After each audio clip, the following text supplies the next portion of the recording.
It is time for This Week in the Lakeville Journal. We have both Janet and John on the line with us. Good morning. Good morning. Good morning. And how are you both this last warm morning that we're going to have for a couple of days? A couple of days or a few months, yeah. So I said to somebody yesterday, I said, listen, just leave the dogs outside. You may not see this until April. No, we're going to get some more warm weather next week. Could be on the other side? Okay, Yeah. good. Because we'll also get more rain with it, but it'll be warm. I put me down for rain, but warm. Yeah, me too. All right, well, let us go to the front page of the Lakeville Journal. And it's interesting, coming into work this morning, listening to All Things Considered, talking about COVID, talking about the flu, and now this new respiratory infection affecting young people and elderly people. And I look at the front headline of the Lakeville Journal, pathogen spread, schools, nursing homes, and hospitals on alert, because it's a combination of things that are all coming to be this fall and this winter. That's right. Our reporter, Deborah Alexenis, has done a great job of rounding up this particular problem that involves the flu, returning coronavirus, kind of revisiting our environs, and also this new resurgence of a respiratory virus that really targets the young. There's an idea behind this that there's more social activity, and combined with waning immunity, it leads up to this problem of just a pathogen spreading around. It's at schools, nursing homes, and the hospitals also seeing a resurgence of these children with RSV. It's a respiratory virus that afflicts the lung and can cause severe illness. Dr. Marshall at the hospital is very concerned about how this could play out. The Center for Disease Control also has pointed out that it's a particular problem in Connecticut, New York, and New Jersey. So we did a nice story looking at what it means around here, and then at the Cornwall, at the Salisbury school, there was a bit of an outbreak as well. And that had to do with really a private event at Salisbury Central School. So Sharon's bracing for higher numbers. The nursing homes are under control, and I think the schools are pretty well too. Lisa Carter pointed out that all the way through from the beginning of October, there really had not been any kind of a positive case, but now we're dealing with something different. Yeah. All right, move on to another story that is good news in the fact that the state is following up on a promise they made. They don't always do that. And we're talking about your story, John, your story about the restoration of all those trees that were taken down. Yes, this is a story about how two parties who were at odds with each other, basically warring, now are collaborating. And down at the Houstonic Meadows, where a lot of oaks and pines were cut last winter, certainly against the wishes of local environmentalists and those who love the park. This all sort of led through a bunch of legislation in the spring and some requirements for the state to restore some of the damage and plan for what the fallout from what they did is also presenting a problem for the river bank and erosion. So this is a sort of complicated deal, but last Tuesday, on the 18th, state workers showed up with trees. They're planting, I think, 21 trees, and they're putting together what is called a rain garden to capture runoff from the parking lot so it won't end up in the river, and also ways in the spring they will be back out there going after the invasives and doing some more planting. So the other thing is the state workers are actually now taking a tree warden course, so they are learning more about what is a hazardous tree. Well, this all goes back to the old saying people used to say you can't fight City Hall.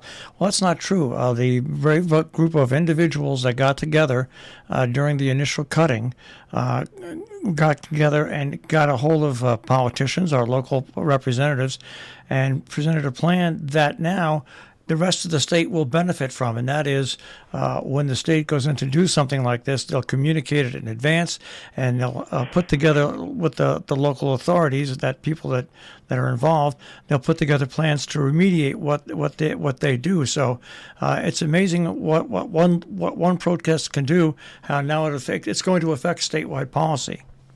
Yes, and one small point to make is that the issue really for restoration is that DEEP, State Department, DEEP doesn't really have any money to do this, but they managed to figure out a way to use the Connecticut Passport to Parks program, which is something that everybody in the state who has a motor vehicle pays into when they register their vehicle. So actually, all across the state, people are paying for these trees down in Housatonic.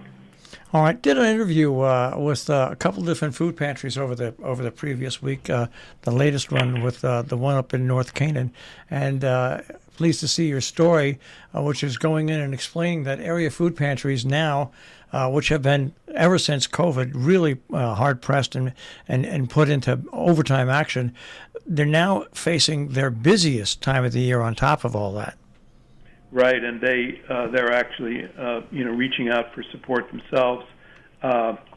The one in North Canaan, Fishes and Loaves, serves about 130 households a month, which is considerable, 300 people. Yeah, I spoke to them, and when they started out, they served about 40 people.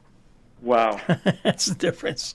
Yeah, and then the Corner Food Pantry in Lakeville serves actually a greater number, about 400 households on average. That's close to 1,700 people, and they get their food from a variety of sources: Sharon Farm Market, LeBon's, as well as local farms like Hotchkiss School, Adama, Gordon Ridgway, Q Farms, and Food Hub.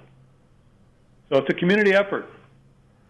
It's a community effort, and then you have the Sunday in the Country food drive, which goes into overdrive at this time of the year for food pantries in New York and Connecticut. Salisbury Bank has their food collection program that they do at their different events. So it really is a community-wide effort that goes from individuals, volunteers, and even businesses. There was a very funny person in town. Roy Blount Jr. Was in town with his very, very down-to-earth humor.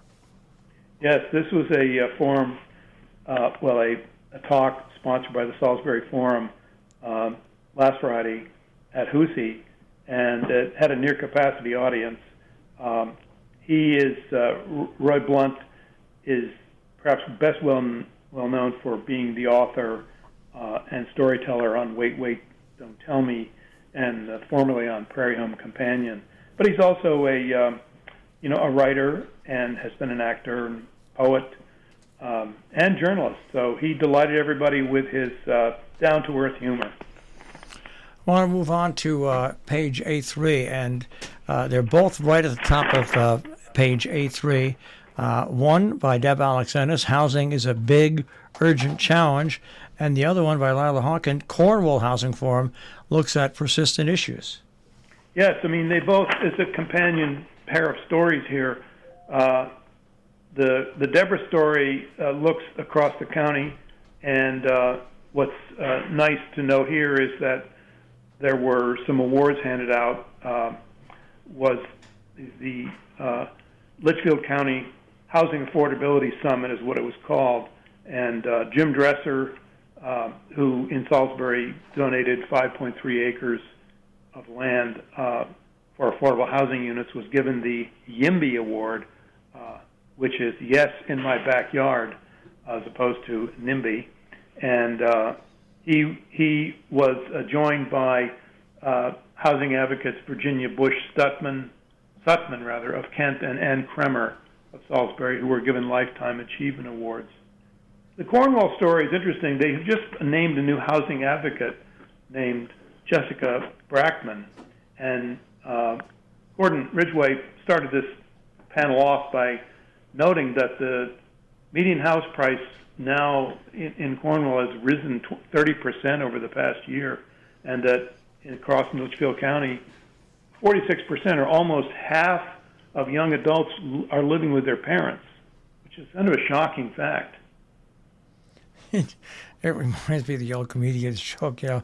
And I'll be honest with myself. I mean, at one point, after I left 8 or 9 years of work in Kingston, I spent a couple of months while I was regrouping and putting something together at my mother's house. And God bless her, because she had a lot more patience for me than I had for her. Let's move on here, because there's a vote coming up. There's a town meeting coming up in Sharon tomorrow, but the Comcast portion of that town meeting won't be held, but the town meeting is still going to be held. There's 2 other things, but the Comcast portion of it has to be rewritten because it just wasn't legally put into the call for the town meeting.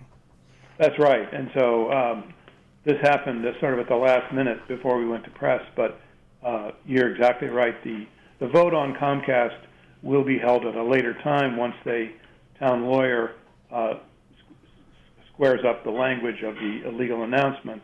But meanwhile, tomorrow they're considering Phase 2 of the town green improvement and purchasing 2 big highway trucks.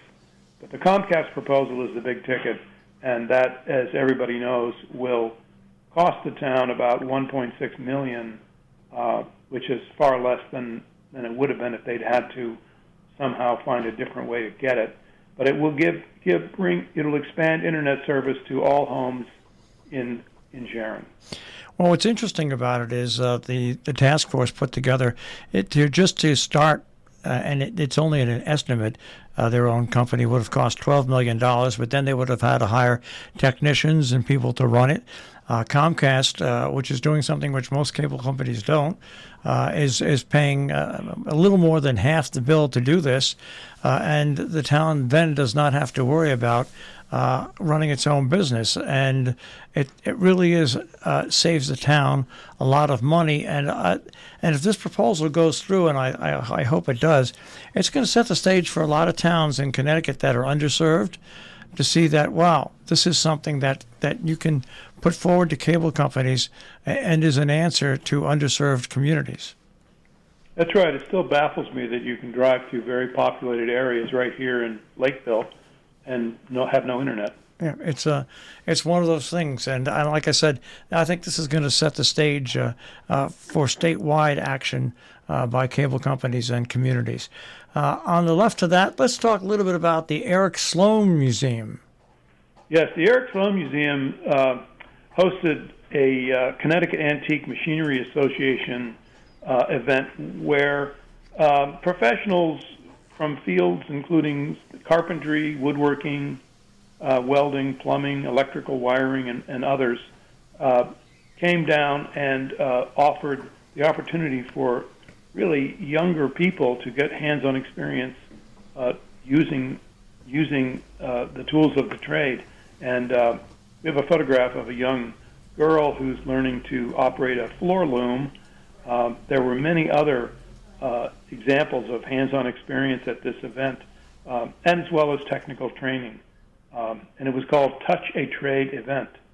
We all know that the trades are vital to our future, and this was aimed at that, sort of exposing the next generation to what it's like to be able to make things with your hands. And, it's funny. Over the years, I've seen towns put forward sidewalk plans. North Canaan originally, and there was a lot of grumbling about it, but it worked out beautifully. Of course, you go to Falls Village. There was some grumbling about their sidewalk plans, and it's absolutely gorgeous how it wound up. And in Kent now, the selectmen are wrestling with that issues with some local residents. The first phase of their sidewalk work ends. And to me, it's very interesting because when most of these are done, the public is extremely happy with what happens at the end. Yes, I think so. In this case, it's a kind of a wrinkle in the project management. There was a $30,000 cost that was not included in a in a change order, and so all of a sudden they discovered that, whoops, we've got a $30,000 bill. The purpose of this expenditure is to spray the new sidewalks with some kind of protective film that will prevent salt from penetrating, salt damage from the roads. So they went ahead and paid it, and they are going forward with phase 2. All right, and I saw signs for this for about a week and a half in advance of it, and then I actually saw the result of it, and I was surprised. I think it was probably one of their biggest turnout. The Housatonic Youth Service Bureau had their Falcon 5K benefit, and according to your headline, they drew over 100 runners. Right. It was the first one they've ever had, and there were 2 or 3 different heats, so to speak, or entry level. The one that I liked the most was the 1 mile fun run for the younger crowd, and 2 brothers came in first and second on a photo finish. The younger brother actually outran his older brother. Very interesting to see that cute photo. And of course, we remind people that coming up this weekend on the 30th is the Pumpkin Run in Kent, which raises money for the food pantry in Kent. That's right. And that is rain or shine. And as a matter of fact, it's meant to be actually a beautiful weekend both days. So there we are with that. We want to switch over now. Janet, bring you in because, it's that time of year. I've now got to schedule a couple of interviews with various candidates, but we'll start off with your editorial, Making a Difference to One's Community, Save Sharon Hospital. Right. There are times that groups come up and make opposing views to what's happening in society, and sometimes they make a difference, sometimes they don't make much difference. This time, Save Sharon Hospital has clearly made a big difference in the way the issue of changes in services at Sharon Hospital is being seen. They brought forward the issues on labor and delivery closing and on the ICU changing that cannot be ignored, and it can, that's upheld by the fact that their recent rally had more than 300 people attend and leaders from all over the state. It's not often we get the state senator out here. As Dick Blumenthal pointed out, he was here in 2000 as well when the hospital was converting to for-profit Essent, and so he's got a long history with this hospital, and it was good to see so many involved.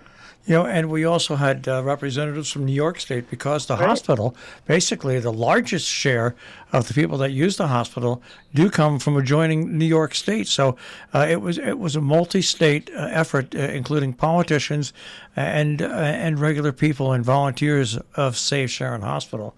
And now we wait for, once again, the hearings to resume in Hartford. So, and of course, because it's that time of year we're in, letters to the editor. We do have a letter about the Sharon Hospital, but also it's the time where people put forward their views.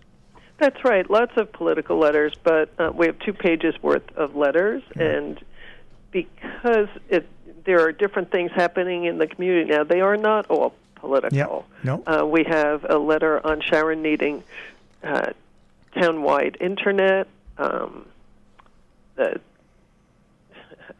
Sharon Hospital, labor and delivery. We have a letter about the 50th anniversary exhibit for Noble Horizons at Salisbury Association. Don't miss that. It's a really important part of the town. So, and another letter on internet needed by all. That is a big issue in Sharon, and it's one that everyone in Sharon should be paying close attention to.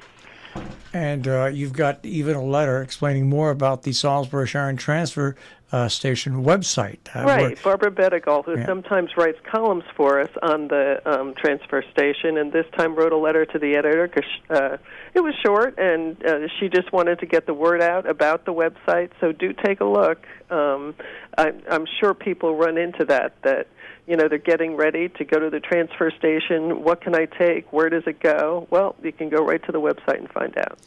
All right. And Well, I want to, right after that section, there was a big event that was held in Kent last weekend, and that was the initial forum on energy issues. And Lila Hawkins has a story on that. Yes, the Kent Memorial Library sponsored a Green Energy Initiative forum at Kent School, and it was led off by Maria Horn, who is on both the Environment Committee and the Energy and Technology Committee in the Assembly, and she started out by pointing out how complicated it is, energy policy, and started to list out some of the kinds of incentives that are out there. But it was a full discussion about how Connecticut, is committed to getting its energy from other than carbon-based sources, and she went through a few ideas, including her own thought about getting her own EV vehicle. She drives all over the place, and she says, "I need to plan how I use my car." But it was a full discussion about how we use energy, how much we waste, and how we can find ways to reduce carbon dioxide emissions. All right, well, to move on to the conference edition, this weekend is a good example. Sharon Audubon has two big events coming up on Saturday and Sunday. Crescendo has concerts coming up in both Trinity Lime Rock and in Great Barrington, and it's that time of year where Compass is packed. Yes, it is. In fact, it starts off with a second part of Alexander Wilburn's review of what it's like to display controversial art in the countryside. We have here a sort of review by discussions with gallery owners in the northwest corner, KMR Arts, 5 Points Arts, the Wasaic Project, James Barron, and Carol Corey, and they all sort of give their view on how they think about sensational works or works that aren't quite appropriate for the northwest corner. So it was a very interesting conversation, and again, with Alex, extremely well written. I love the headline, "Who Gets Nude in the Countryside?" I know.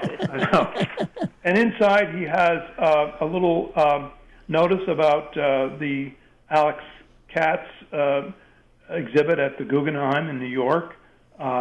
He also looks at the film, Night of the Living Dead, which is going to be at the Warner Theater in Torrington.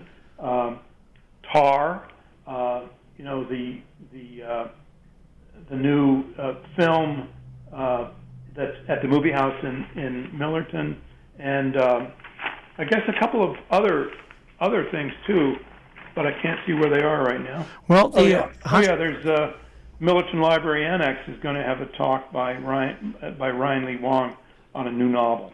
And Hotchkiss School is continuing with their free concerts where they bring in world-class musicians and artists to educate and work with students. But as a benefit of that, we get to see these concerts free, where normally it would cost $100 to $200 a ticket.